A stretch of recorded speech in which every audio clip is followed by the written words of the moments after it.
It's women's quarterfinals time at Indian Wells, and there are 4 very watchable matches coming up, if, of course, you have a live stream. Stay tuned for my preview and predictions.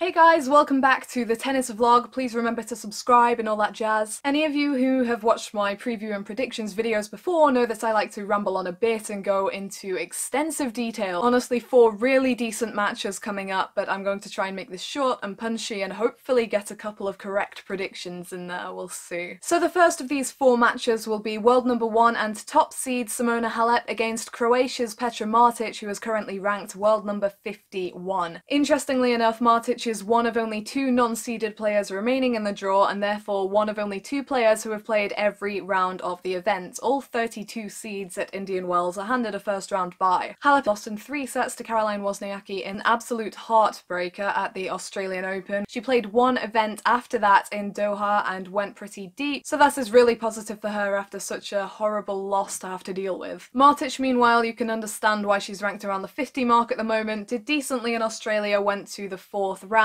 Turning our attention to Indian Wells, Halep hasn't been tremendously impressive, but she has been doing what needs doing to get the job done just about. If we take a look at the 2nd round, we can see that she was pushed by wildcard Caroline Dolehide, squeaked through that one, which might stand her in good stead as she goes any further in the tournament. Straight sets win against Kristina Pliskova, the left-handed Pliskova twin, in her opening match, and most recently in the 4th round she dispatched Wang Qiang fairly straightforwardly. Moving over to Martic, you have to give her full credit because not only has she played 4 matches, but she has not dropped a set in any of those encounters. Most notably, we see in round 3 she took down defending French Open champion and 6th seed Jelena Ostapenko 6-3, 6-3. She took down another seed in Barbara Strycova, the 25th seed in round 2, and Marketa Vondrausova is no pushover. She is a rising player and Martic disposed of her in the 4th round. So what can we say about these 2 players? Halep obviously had her big breakthrough in 2013 and has been fairly consistent at the top of the game ever since. She's a very good defensive player, but also knows how to turn defense to attack with her timing, and she can pack a pretty good punch herself. Martic, meanwhile, has quite a fluid game. She tends to loop her shots quite a bit and land them close to the baseline, which can be difficult for her opponents. Word is that the courts are playing quite slowly in Indian Wells. I don't think either of these players would mind that, but it is probably likely to benefit Halep more given her experience. In terms of head-to-head, the 2 have met twice before, and it is actually 1-1, but Martic's win over Halep came in 2011,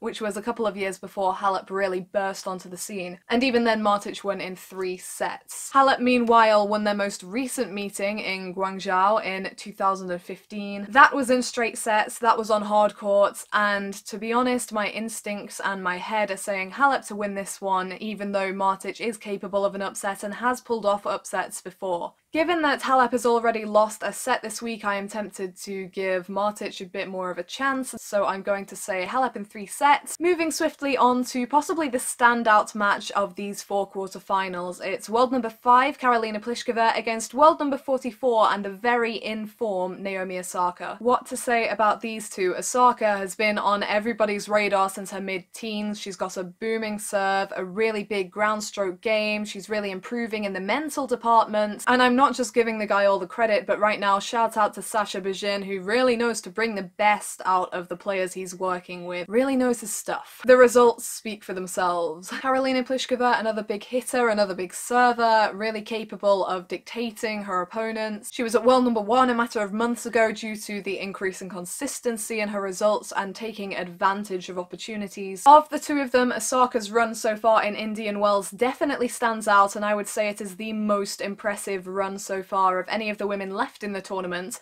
She opened against Maria Sharapova, who is unseeded of course, and she dismissed her 6-4, 6-4 straight sets. Sharapova, a former champion here and a big power player. Osaka moved on to dismiss number 31 seed Agnieszka Radwanska, who we know has been as high as world number 2, has reached a Wimbledon final. She did that 6-3, 6-2. And the most impressive thing about this is Radwanska is the polar opposite to Sharapova in terms of play. She's all about the touch, the slice, the drop shots, the trick shots. To go from an experienced power player to an experienced defensive and crafty player, Osaka did extremely well to defeat them both so simply. 0 sets dropped again in round 3, where she took down Sasha Vickery, the in-form young American, and in the last round she really held her nerve in the 3rd set to take down Maria Sakkari of Greece, another young powerful talent. So looking good for Osaka. Now we move over to Pliskova, who of course has played one less match due to being seeded. Naturally, Pliskova hasn't faced so many tough tests. Irina Camelia Begu has been a top 30 player in recent times, but Pliskova dismissed her in straight sets. Number 32 seed Shuai Zhang was down in 3 sets to her in her 3rd round match.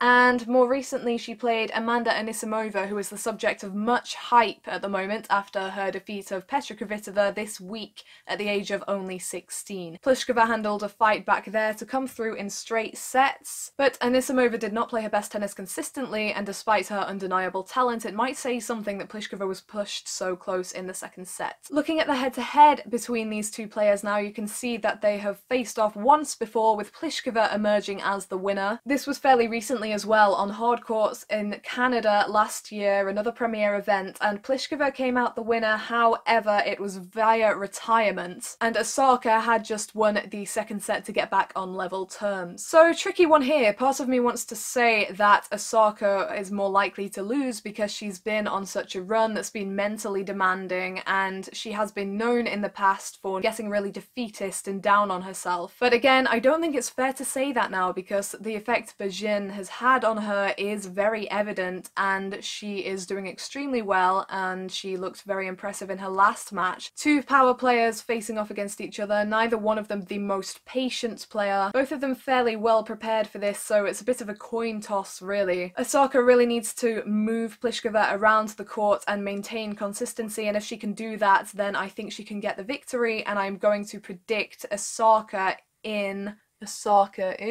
Naomi Osaka to win in 3 sets. And I think at one point I was actually going to predict Pliskova to win, so how things change in 5 minutes. Transferring our attention now to another high-profile clash, where Angelique Kerber takes on Daria Kasatkina. Finding her form again after a very disappointing 2017 season, Kerber is currently ranked number 10, and Kasatkina, steadily climbing at the age of 20, is ranked world number 19. Kasatkina has been on the radar for a few years, but there is a lot of hype surrounding her at the moment because she is in very decent form, has been getting some good wins. And shocking the world, Kerber stormed to the world number 1 spot and 2 Grand Slam trophies in 2016, so we are very much aware of what she is capable of on her day. Both of them are very much counter-punching players, and their timing can bring up some excellent results. Kasatkina is very intense when she's playing. She plays with a lot of top spin, very much able to turn the back foot to the front foot with her timing, and Kerber can just pull off some insane angles, and she knows exactly where to put the ball. It's just a case of how she's feeling on the day. Kasatkina has done well in her 3 matches to date in Indian Wells this year. Rising star Katerina Siniakova retired after Kasatkina was a game from victory in the Russian 2nd round, but she got a completed match in the 3rd round when she beat number 13 seed Sloane Stephens, the US Open champion, who is in a bit of turmoil at the moment, but was coming in off the back of a win over Victoria Azarenka. By way of seeding, that was an upset, and Kasatkina backed it up with another one over number 2 seed Wozniacki,